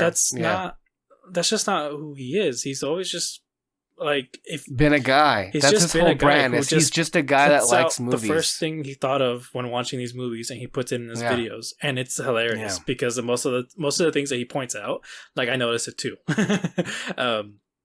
You know, some of the jokes he makes, I still find it funny, and so that's just the thing that bothers me. It's like they're trying to put him down, make him less of a critic, but like he never really put himself on par with anyone else. Right. So it's just the fact that he's been so successful at it, and also he's just like he's become the go-to voice of normie movie people. And I feel like because he has broken through so successfully with that crowd, of course there's a lot of envy, but there's also just a lot of, I think, sadness that normie movie people are more like Jeremy Jahns and not like Chris Stuckman. And I think it goes deeper into just the disappointment that the masses at large are not on the same wavelength as the rest of us. I think ultimately that's where it comes from. I know a lot of these comments were very personal and mean to Jeremy Jahns.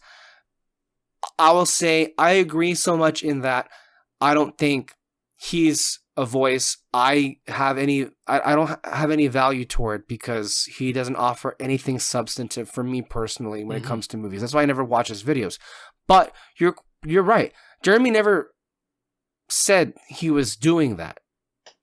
Yeah. Jeremy's whole thing is like he comes at it from the standpoint of like he's just a guy that happens to watch movies, and then he goes on and he riffs about them, and they're entertaining, and that's the point. Yeah. And I think to a lot of normie movie people, that's why they enjoy his commentary, is because he doesn't prop himself up as a critic. He just happens to be the voice of the people, and you will. But I will push back in this. I feel like a lot of the people that are going after him are also mindful of the fact that in recent years, these last 10 years, there's been this kind of divide that's happened culturally, where a lot of people online and on the internet, and I don't know if maybe Jeremy Jahns is a part of it. Maybe it also happens to be Screen Junkies or Collider or the rise of Marvel. But you saw it happen also with those Martin Scorsese comments when people felt attacked that Scorsese was putting down Marvel. But there's been this kind of like proxy war or something been happening online where people are proud to be anti-critic. Oh, the Rotten Tomatoes and the abuse of the Rotten Tomatoes scoring system and how that they've had to redo that, I think is an example of it, where like people are like, the critics don't know shit. Like, this is a great movie, fuck the critics. Mm-hmm. There's been a lot of that mentality these last 10 years. And I think people on the other side are resentful of that. And I think they consider John's to be a puzzle of that. So I think this is a much deeper thing going on, if you will. And I also don't care for the talking point of like being anti-critic. That being said, are there plenty of times where I come on here and I say fuck the critics? Yes. Like a lot of the times. Mm-hmm. And I got my own issues. But at the same time, I don't know. Jeremy, I don't think it really is that big of a deal. Mm-hmm. Personally speaking. Like, he's Jeremy. He's going to be Jeremy. That's what it is. No, yeah. And so, yeah, that's just the thing that bothers me. Like, in all of those comments, you know, you mentioned his view on cinema hasn't changed. It's like, okay, how do you know that? You don't know that whatever movie he liked 10 years ago, he probably doesn't like it now. That's kind of hard to tell. You would have to make like a whole video of like things fair. That he, you know, things that he dislikes now and everything. And then, but now if you're talking about, by the way, have you seen his Parasite review? I have not. I have not either. Yeah. I'm curious to see it now because of what this person said. Like, he said that watch his Parasite review and how he kind of misses the point. Mm-hmm. Okay, sure. That's fair. Yeah. But at the same time, I mean, people are free to miss the point. That's their perspective, right? Yeah. It was just, they missed the point. They missed the point. You know? Yeah. You know, hopefully maybe he can watch more, what's the director's name? Bong Joon-ho movies. Yeah. Maybe he'll understand it more. Like, that's the thing, though. We don't know what he thinks of it now when it first came out versus now. Maybe he does like it. Maybe he finally understood. Maybe he saw actual people who actually, like, you know, break down every second of the movie and realized, oh, dang, I was wrong. Oh, shoot. So, and now if you want to talk about, like, how his content hasn't changed, like I said, if he, you know, if he's got something good going on, why change it?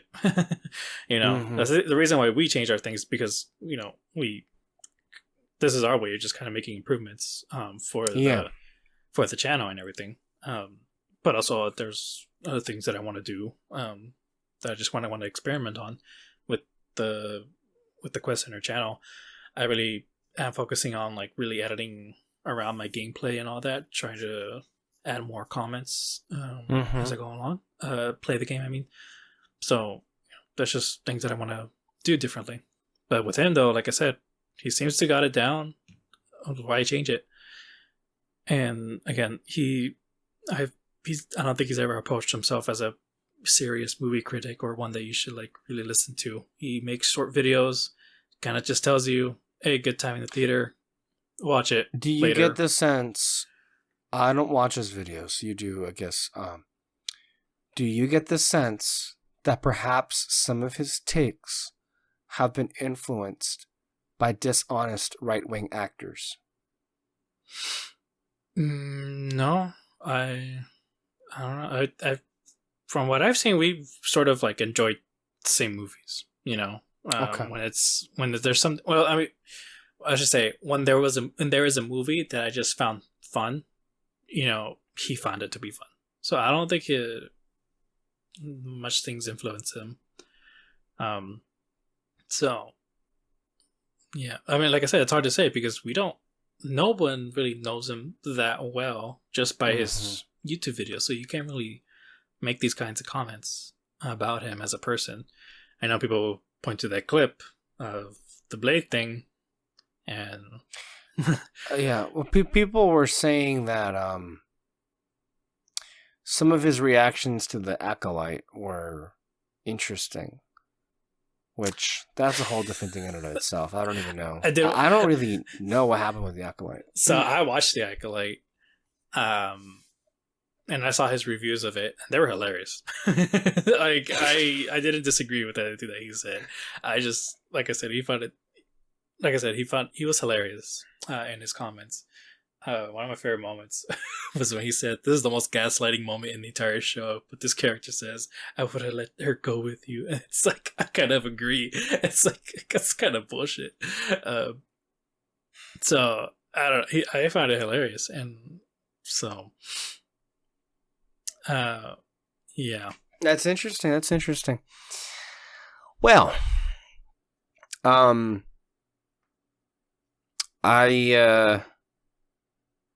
are some stuff that we're not going to get a chance to just get into because I'm going to save that for later on. But I want to just get your thoughts on what's been happening with Pixar here.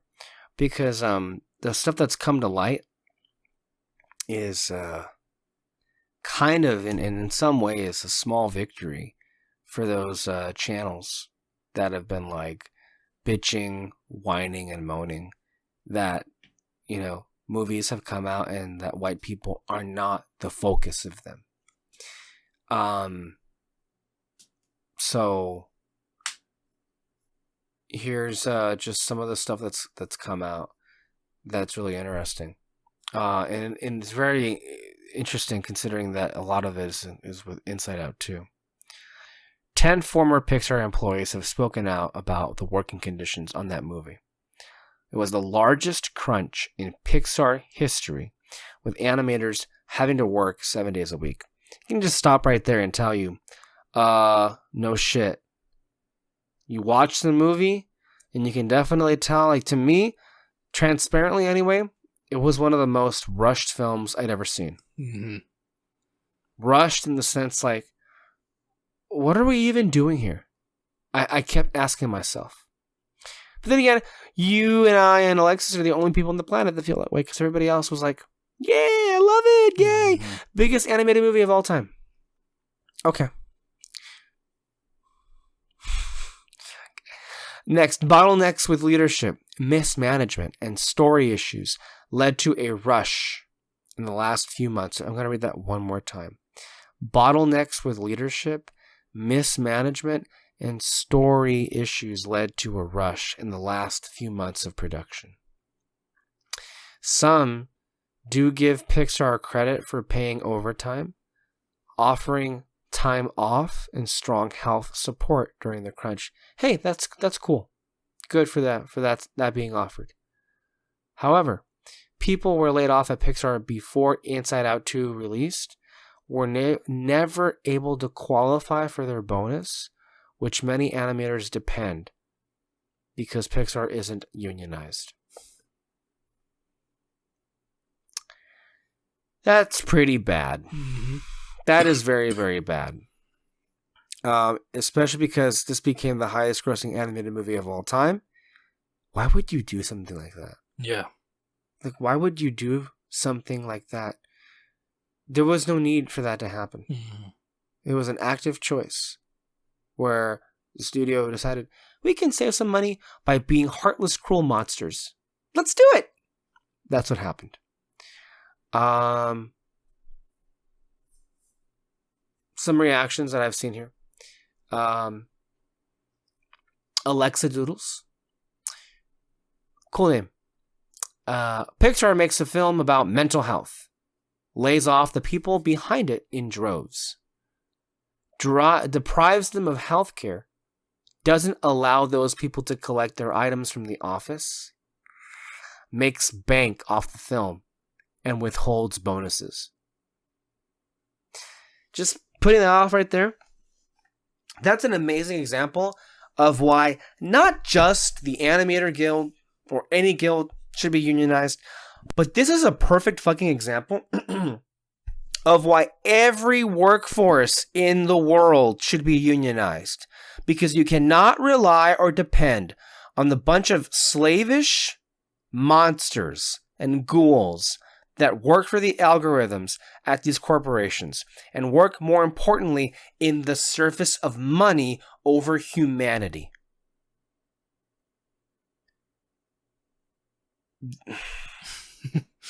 Trying not to make this political, But that should just show you, for the people who feel that they can separate politics from film, you can't do that, because guess what? The film industry is a business, and businesses are political because they operate on the idea that it is okay to force people out of their livelihoods. It is okay to force people out of their homes, to bring them to the brink of bankruptcy and starvation. So long as we can save some money for ourselves, yeah, we gladly will be able to just screw our own workforce over, even when we don't have to, because we're fine. We're all rich. You know, the CEOs are all making millions of dollars a year that they don't need. They have the money in a fraction of a tenth of their own paycheck to save all their jobs, but they choose not to, because the whole system is just based on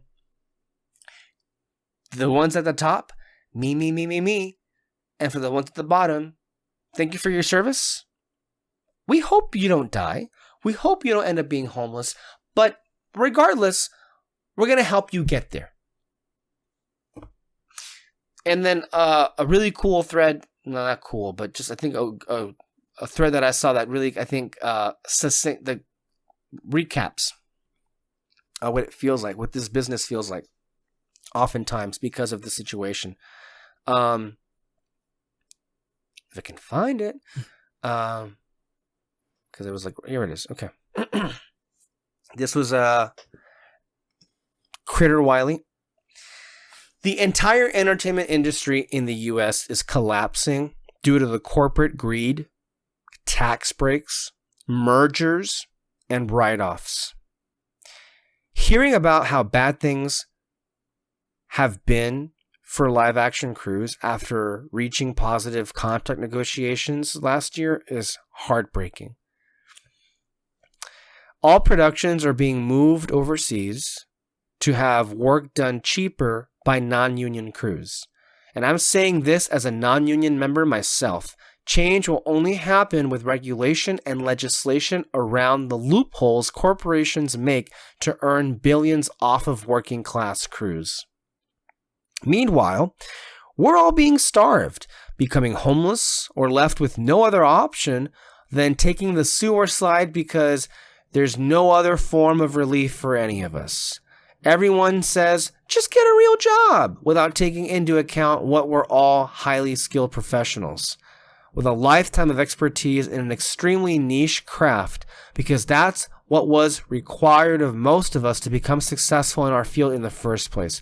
We shouldn't have to find a new career when the sole reason ours is in disarray is because billionaire corporations owners have overreached. That's a great reminder of why all of us are in the mess that we're in the first place. You know, we want to bitch and whine and moan about the fact that everything everywhere in America and in the world is so much more expensive, but can we ever for a second entertain how we got there? And can we ever take to account and hold those individuals who are responsible to account for making this such an atrocity for the rest of us? This is the answer to all of the problems. Corporate fucking greed. And those people at the top who are taking it all for themselves. They're the ones to blame, and it has trickled down to everything everywhere. And the film industry is by no means an exception to it, because what we're seeing every week with every story that comes out, I mean, look, a merger here and there. Yay! X-Men gets to be with Disney. And it only cost 10,000 people their jobs. But yay, right? Tax breaks. Hey, remember how Disney went to go film near former concentration camps in China? Oh yeah, we got some tax breaks. So it was perfectly acceptable. Also, the Zaslav way of movie making or running this business with Wile E. Coyote or Batgirl. It's like, I don't care for the movie. let's just say it was bad and took the tax write-off because I want some more money. These things are actively making everything worse. And if the whole business is actually built on how these super rich people can make themselves even richer, I don't even know why we expect any of it to work in the first place. And the only answer to this is legislation, which won't happen. So we are where we are. And it is deeply, deeply upsetting that this is just the reality that we accept. I want to get to David, your thoughts on, particularly, those cast members from Inside Out 2, those animators, those crew members who were just like let go before there were bonuses. Now that, to me, if you ask me, that's a special kind of sinister and despicable and evil. But that's me. I want to know what you think. Oh, yeah, I agree with everything you said. Corporate greed and all that. And I mean, the last bit that you just said, different, or what did you say, different kind of sinister. Yeah, just a like special kind of sinister. Special kind of sinister, sorry. Yeah, it just... Yeah, it's just fucked up all the way through. They should not have gotten fired before the movie came out. So before those fucking bonuses. Especially, it should be pretty known that they kind of really need that to make a living. So, yeah, fucked up. Yeah, and then it gets even worse, right? Because, of course, we can't just have normal bad headlines. But the one that really just, like, got to me was...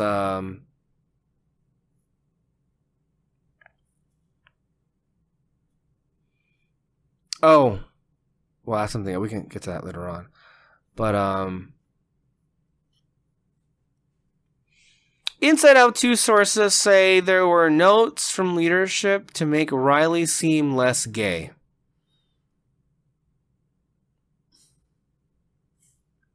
I mean, forget about the fact that this kind of like also should be completely devastating to the anti-woke mob, because this just kind of proves that their whole premise is a fantasy. When you have people like this at the top who are sending notes down to make something less gay, they are not the freaking social justice warriors you're making money off of by saying that they are. So this right here just completely upends their entire premise. But do they take it that way? No. The beautiful venture vulture capitalists that they are have been able to spin this into a victory that makes them say that they were right the whole time and that they were able to change their minds. I mean, who's to say they weren't, because they're such loud voices and they dominate everything, as far as like the conversation, and especially how negative they make everything.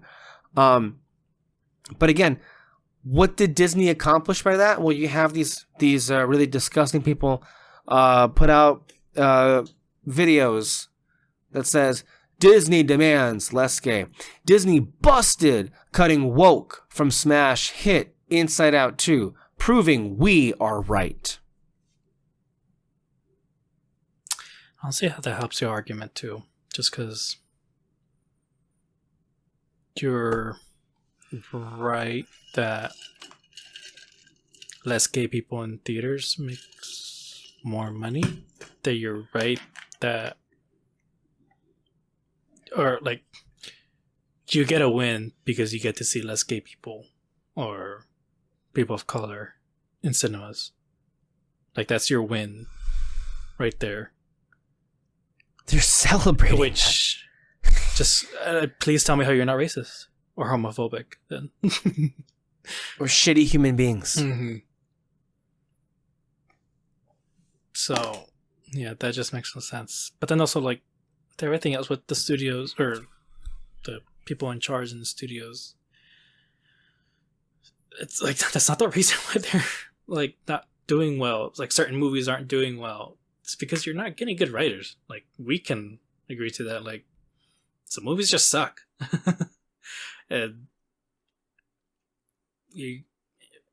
we keep pointing out the reason. It's like you're getting people who are inexperienced with these certain genres of movies or certain storytelling or certain type of storytelling, and it's not working out for you. You're not getting the right people. Like that's literally your whole job, is to get the right people, and you're not doing that.